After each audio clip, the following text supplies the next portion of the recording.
Hello and welcome to this special bonus episode of The Dairy Edge. Teagasc are running a weekly Let's Talk Dairy webinar series, which is also being made available as a podcast. On this week's webinar, Stuart Childs is joined by advisor John McCarthy, who speaks to researcher Deirdre Hennessy about the inclusion of white clover in grazing swards. My name is John McCarthy. I'm joined here by Deirdre Hennessy at the research station in Moore Park. Basically, we're just going to have a quick chat maybe about the benefits of white clover at farm level. So, Deirdre, what are the main benefits of white clover at farm level? Okay, I suppose one of the biggest benefits, John, is the ability of clover to fix nitrogen from the atmosphere through biological nitrogen fixation and make it available for plant growth. And if we can harness that nitrogen, then we can reduce the amount of chemical fertilizer that we need to apply to our swards. And then the second biggest advantage is the feed quality of clover is superior of that to grass. And the growth curves of both species complement each other in that grass growth and grass quality are quite high in the spring, when clover content and contribution to what the cow is eating is much lower, because clover growth starts lower at higher soil temperatures than grass, so it's quite low in terms of its contribution to the sward in early spring. And then as clover content starts to increase, we move in towards May, June, July, where we often see a dip in grass quality when grass is reproductive, and we're getting the benefit in terms of feed quality then and having clover in the sward. Okay, that's great, Deirdre. But I suppose, why hasn't it really taken off at farm level at the moment? So I suppose there's a few issues there, John. You know, I suppose some farmers are a bit nervous of it. Is it going to persist in their swards? Is it going to actually fix nitrogen, make it available to the plant for growth? And I suppose there's a few things about clover and getting it established. It's like the first thing is soil fertility has to be good. So we need index 3, index 4 P's and K's, and we need good soil pH. So we need 6.5. You know, you need to be on top of your lime and on top of your P's and K's. You have to be soil testing. And then the other issue, I suppose, is establishing it and getting it to persist in the sward. So in terms of establishment, it can be established by full reseed or by oversowing. Best done as early as possible in the year, and particularly for reseeding, you know, so you can get good amount of time for the plant to establish. The weather is warm, it's conducive to germination and growth, but also you can put out your post-emergent spray on a full reseed, and you can get plenty grazings in between when you sow and when you close for the winter. And as a farmer, if you want to, say, go down the path of introducing clover into swards, like, what would be the strategy? Would you do it over 4 or 5 years, or would you just plow it in every year and try and get it in over 7 years? Sure, there's a, you know, how long is a piece of string, John? There's loads of strategies you could employ. You could just put it in as you're reseeding, but then that can mean you'll only have a proportion of your farm with clover in it, particularly for, say, probably the first 5 or 6 years. Another strategy is to, you know, put it in as you're reseeding, whatever area you're reseeding every year, and then to oversow.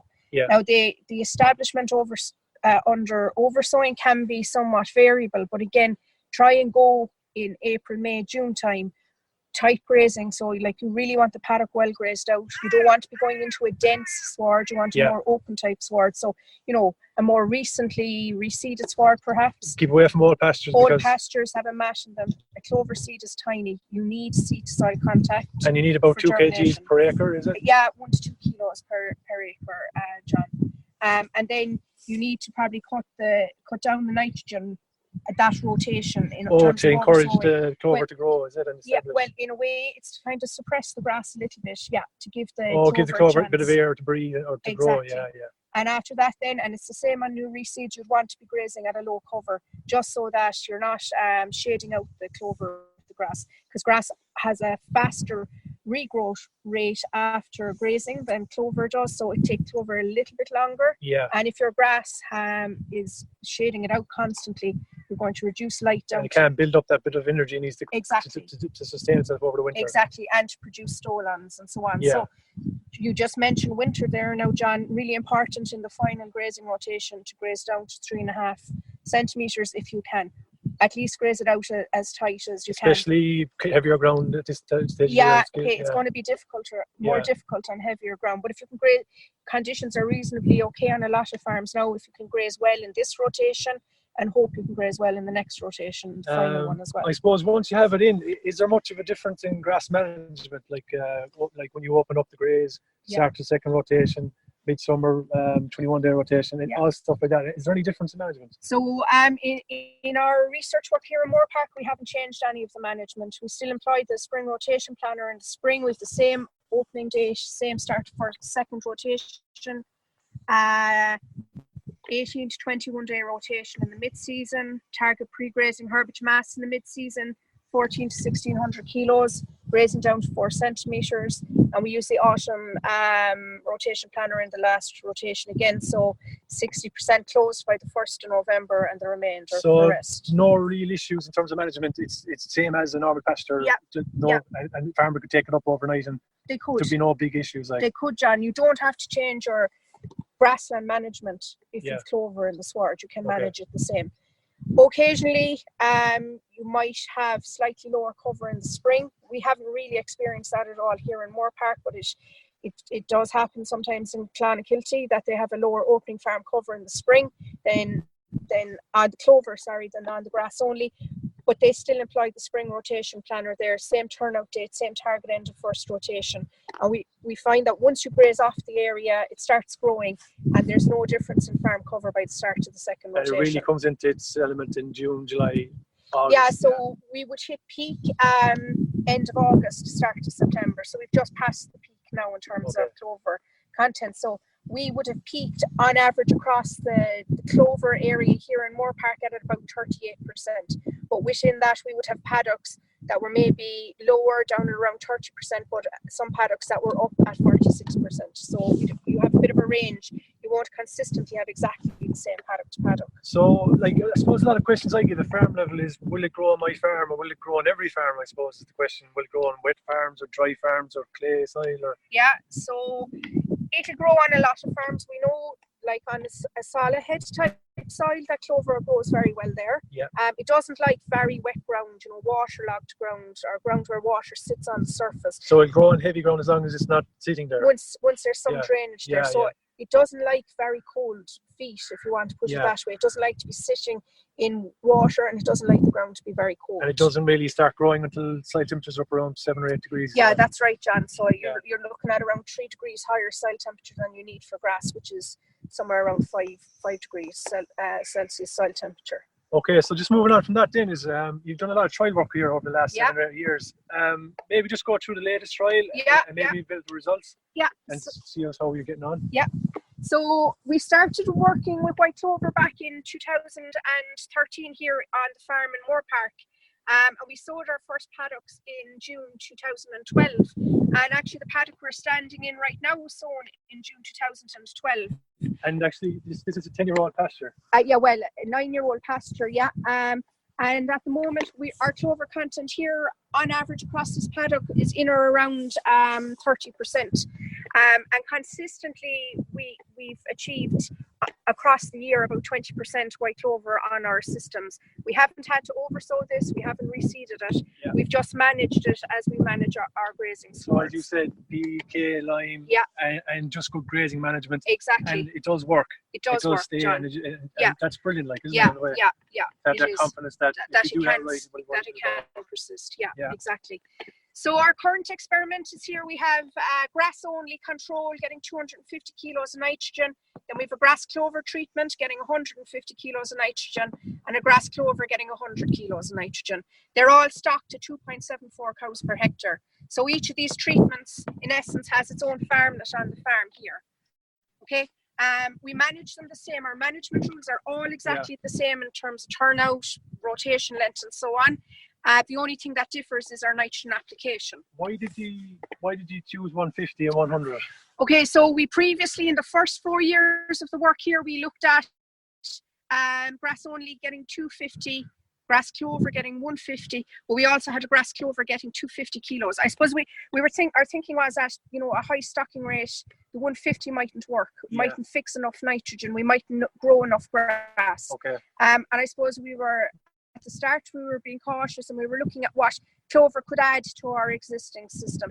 But over the course of the 4 years there, all of those treatments grew about 14.5 tons of dry matter, right? So for the extra 100 kilos of nitrogen on the 250 with the clover, we weren't gaining anything in terms of herbage production. So what you're saying is, if you get it right, if you get the clover 30%, you're making saving on fertilizer, you're growing the same amount of grass, and as you're going to show, you're probably going to get a bump up in solids as well.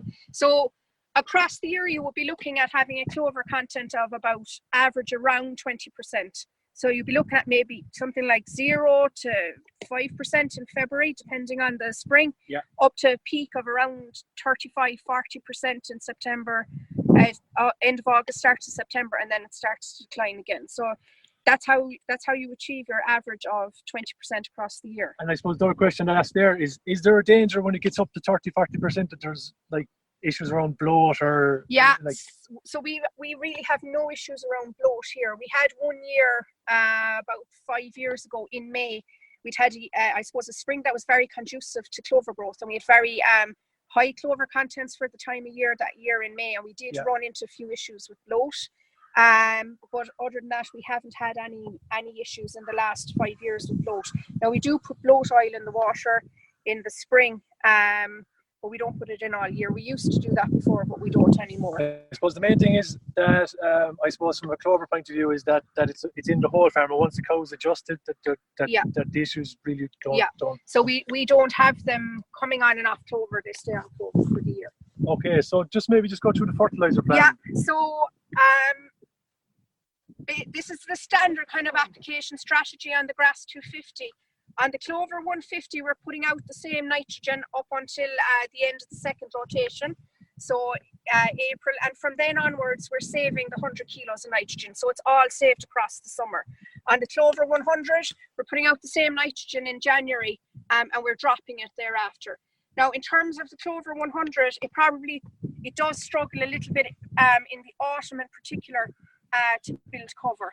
So really, if we're talking about a high stocking rate system, if we can save the 100 by going the clover 150, that's what we will be targeting. That's brilliant, like, isn't it? If that's achievable, what would you recommend at farm level? Where would fellas get to farm level? Well, to start off, it's a big jump to go from 250 to 150. So, if you can step to 200 and then drop again. And look at the 150 kilos of nitrogen. We are saving 100 kilos of nitrogen, but the cows are producing more milk solids. So they're producing an average of around 33 kilos per day. So our current milk performance, the grass cows are producing 17.1 kilos of milk per day, and the clover 150 are on 19, and the clover 100 are on 18.6. And our milk solids are 1.46 on the grass only, and about 1.7 on the two clover treatments. That's all just coming from clover, no extra concentrate. There's no extra concentrate, so the cows get the same amount of concentrate regardless of the treatment all year. So to date, they've got about 350 kilos of concentrate. They're on 1 kilo at the moment, and they're on 1 kilo basically for the summer for minerals and so on. Look, I suppose it's interesting here just to look at the silage fed to date. That was all fed in the spring when cows were in at night and so on. The weather wasn't great, but we didn't have to feed any more to the clover. We had the same opening farm cover on the tree. Yeah, that's something that comes up. Sometimes you have to maybe compensate, but you didn't find that here. No, we'd be tiny bit lower on the clover 100 in February, but over the spring that seems to catch itself up. And by the 1st of April, the same cover on the So if I was a farmer and I put clover in and I had the 30%, would I get a bump up on mixed solids overnight if I had the farm? Oh yeah, I mean in the first year of the study here, when we averaged about 22% clover in the first year of the study across the year.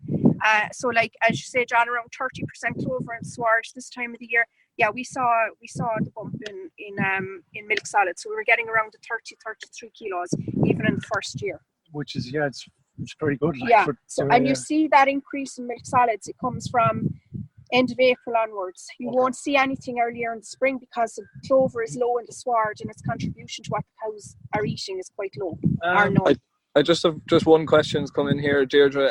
So do you do 12-hour grazing as a bloat measure? No. We do 12-hour grazing in the spring when we're operating spring rotation planner, but for the summer the cows are on 24, 36-hour wires. The only time we might use a 12-hour wire in the summer is if grazing conditions deteriorate because of weather. If we were in kind of a perfect storm for clover, which would be very wet weather, cows hungry, grazing tight, they didn't have enough in their last allowance, and a high clover content. What we would do then is we wouldn't give them the whole area immediately after milking. We would give them maybe a 3-hour wire and take it up. Then they can go continue in their 36. But we haven't done that this year, and we didn't do it last year. It would be very rare that we would have to do that. So I suppose a key there to managing bloat is not to be grazing below 4 centimetres really in the mid-season, because if you're grazing lower, the cows are obviously not getting enough in their allowance. Deirdre, we might just look at the field here, and yeah. we'll just give us a picture of, you're saying this is around 30%. On average across the paddock, yeah. So I suppose this is a good bit here, image here showing around 30%. On the sward, I suppose as a guide, you could say if it looks like 60%, there's probably about 30% there. Okay. Here is quite low. It's probably only around 10% there, but if we come in here again, we're up on probably in around even 40% in this part of the paddock. So you are going to have the odd light patch, but I suppose looking across the paddock here, John, what's important is that the clover is spread out.